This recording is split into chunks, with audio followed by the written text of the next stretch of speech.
Morning. How are we all doing? Fresh one this morning. Currently 25 minutes past 4 in the morning, and we're about heading to central London for a little pickup, and then from central London we'll be heading down to Gatwick. So not a bad little morning. We dropped these people off a couple of days ago in London, and now because of all the train strikes they like to use us to come and pick them back up again and take them to wherever it is they need to go. So yeah, what else we got on today? So we got two other drivers out this morning, not quite this early, they're not out for a few hours yet, but both doing school runs. One covering the school run that I usually do on a morning, and then he just helps us out every now and then, which is nice. And then another driver that works full time for us, for me. He'll be out doing his school run this morning as well, which is good. So yeah, sat-nav reckons an hour and 34 minutes. I reckon that's going to be a little bit longer by the time we start to hit the Blackwall Tunnel. I reckon that time was going to be a bit longer. So we haven't got to pick up till 7 o'clock. And I reckon we'll be there at 6, but we'll see. I reckon we won't be there till at least 7:15, maybe 6:30 if we're lucky.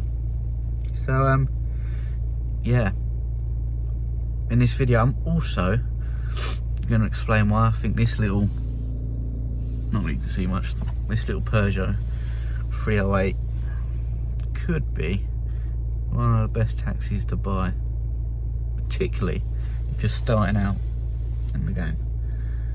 And can't believe I'm saying that, considering I'm a person that's always had German stuff, particularly Mercs and Audis, and yeah, I can't quite believe how good this Peugeot is. So yeah, stick around for that if you want to find out my thoughts on why I think it's as good as it is. But yeah, I better hit the road, get a coffee, wake us up a bit, and hope that heating warms up because it's bloody freezing. So yeah, stick around. If you do enjoy it, leave a like, subscribe. Thank you very much. So I thought I'd give a bit of context on who I am and what I do. My name's Lewis, I'm a taxi driver, but I'm also an operator. This is my little business that I've got, and over the past couple of years I've built it up to what it is today. We do long distance taxis and also things like school runs. It's myself that works for it, and I also employ one other driver full time, which helps me out a lot, which is brilliant. And I suppose the whole point of me doing these videos is to create a bit of a video diary, more for myself to look back on over the years, as hopefully it gets to where I want it to be and becomes successful. Doesn't happen very often. We're here earlier than the sat-nav reckoned as well. Just out of 6 o'clock. By the time I actually left, it said we were going to be here at 6:10, which I didn't believe. I thought we were going to cop the first part of rush hour traffic, but we didn't. It was one of the smoothest journeys into London I've ever had. No traffic at all. So yeah, we're now parked up in central London, just around the corner from Harrods, is where we currently are. We've got an hour until we're actually due to pick up. So I might go for a little wander and find a Starbucks or something, but wandering around London when it's pitch black isn't particularly something I want to be doing, to be honest. But yeah, sat-nav reckons we're an hour and 6 minutes away from Gatwick, which isn't too bad. So again, by the time we leave, that'll probably be more like an hour and a half with traffic and stuff, so it's not too bad. But you know you're in London when you park up at your pickup point and you park behind a brand spanking new Aston Martin GBX. Very nice. Anyways, I'll catch up with you in a bit when it's daylight. I might get a bit shut eye for half hour or so. We'll find a Starbucks, see where the closest Starbucks is, see if it's even open, and then I'll catch up with you when we get to Gatwick. I'm happy now. Oh, my voice. Oh, I think I've got some sort of bit of a cold coming on. My voice keeps coming and going. Got me coffee. Toffee nut latte. Love this time of year. Starbucks Christmas range is just the best. That's really hot. I'm going to put that down. Weirdly, coffee's 5p cheaper in London than what it is at home.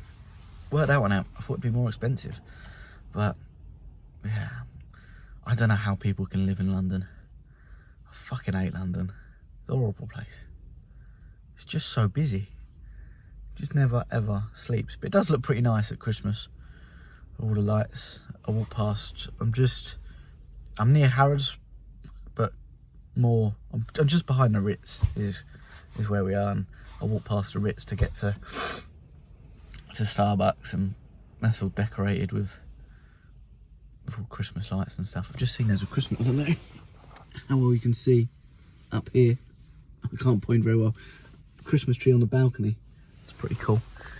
So yeah, a little walk woke me up a little bit. Very cold out there, but good to stretch the legs before the next leg of the journey. So yeah, catch you in a bit. Well, we're having a blinding morning today. All dropped off at Gatwick. It's 8:25 in the morning. Dropped off at Gatwick. Now, I was just going to head to Rochester and wait around till 3 o'clock for this afternoon to pick up, because I didn't think I was going to be here this early. I don't really fancy sitting around for 6 hours, and to be honest, I'll end up buying lunch and snacks, because I'm a fat bastard, and more coffees. I'll probably end up spending more money than what I'll do in fuel. So I think we're going to head home. A nice couple of hours at home. We've got a nice Christmas card from our customers, which is always nice. It's always nice to see those customers. They're really good regulars of mine, and you know, look after them, taking them all over the place throughout the year. So it's always nice to see those guys. But yeah, we're having a good morning. Not often we have a morning as good as that, especially when central London's involved. Normally it's horrible. I was dreading this morning's job because of just the timings, you know, trying to get out of London for when rush hour was starting, just after train strikes and stuff, is just normally awful. But actually, I'll take that any day of the week. Flew in, managed to walk around, get a coffee and chill out for a bit, and then yeah, nice easy. Took just over an hour to get to Gatwick, which is even better. Oh, I love people that can drive. I wish I had a camera on the front so you could just see this absolute pillock come across in front of me. But what can we do? So yeah, we're going to drive back. Bit of time at home, I think, and then go at it again this afternoon, I think. So yeah, I completely forgot I was going to talk about why I think this car, this Peugeot 308 2015 estate, is probably one of the best cars you could buy to use as a taxi. Hear me out. The previous taxi I had was a Mercedes E-Class hybrid, and it was brilliant. Really loved that car. The only problem is it kept having problems with the oil cooler. It kept destroying the seals, and it's not a cheap job to fix, and when it's happened more than once, you get a bit fed up with it and can't be asked with it anymore. I had an Audi A6 before that, again, brilliant car, loved it. But this time round I decided to try and do it a little bit differently. You know, ultimately, the lower my costs, the more money I make out of every job. It's the blunt of it, really. And I paid £4,300 for this car. Full Peugeot service history. It had 99,000 miles on the clock. I've had it a couple of weeks and I've done just under 4,000 miles in it so far. Now, on the motorway, this car seems to be averaging anywhere between 80 and 90 miles to the gallon, which is ridiculous, stupidly good on fuel. It's zero road tax, doesn't cost a penny to tax it, and then even round town. So the past couple of days I've been doing jobs into central London, and even driving around London, it's still doing 60 miles to the gallon, which again is just really good. And the maintenance costs on this car are so cheap. It's booked in to have a cam belt and water pump changed in a couple of weeks. That's costing 350 quid. Tyres are 50 quid a corner. The service parts are like 20 quid for it. It's so cheap to run. And one thing that really surprised me with the Peugeot is it's actually quite a nice place to be. It doesn't feel cheap and tacky, you know. You can see, well, a nice big panoramic roof, which is lovely. I've got everything I could want, apart from heated seats, which does annoy me. But this Parks itself, I've got blind spot detection, I've got cruise control, I've got adaptive cruise control, and everything just feels like a bit quality. It doesn't feel like cheap plastic shit, to be honest, which is what I was expecting. When I test drove one of these, when I still had the E-Class, I really had to get it in my head that it's not a Mercedes. It's going to be a bit rattly and a bit noisy and not going to feel as nice. But I was really surprised at just how nice it actually was. And even the touchscreen, everything's done on a touchscreen in one of these. And even that's nice. It's not laggy, it runs smooth. The only thing I don't like about this car is I do wish I had buttons for the heating controls. Everything is done on that touchscreen. I do like a physical button for the heater controls, it's just easier. And the lack of cup holders. I've got one cup holder, which is annoying for someone that lives off of coffee, multiple coffees per day. But as I say, I've done just under 4,000 miles in this, and it gets a big thumbs up. In terms of a taxi, simply for the price point, it's a Euro 6 as well. It's another thing to mention. I know different councils have different rules. Some councils have age restrictions on the vehicles, and some councils have like Euro status restriction. We've got to be like Euro 6 and above sort of thing. Thanet Council, who I'm licensed with, we've got nothing yet. That is probably going to change at some point, hopefully towards Euro 6. But as I say, it's coming up to 9 years old.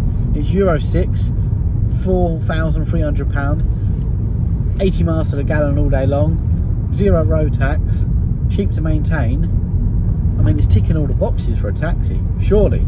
What more could you possibly want? Especially someone like myself that does a lot of miles. I've always liked the idea of having a Tesla. I like the idea of a Tesla, but for me, with the mileage I do, I can't have an electric car, and it's too much of a headache. It's on a busy week I can do 2,000 miles in a week, so in a minute electric's just not where it needs to be. And when you got diesel cars like this, it's a little 1.6 diesel.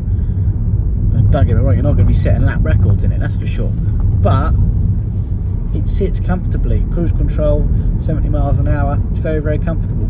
80 miles to the gallon, what more do you want? It's such a good little car. So me personally would highly recommend it, particularly if you're just getting into becoming a cabbie and you know you're trying to save a bit of money here and there. £4,000 for a car that's got all the gadgets on it and it's a nice place to be and it's that cheap to run. I mean, it's a no-brainer, surely.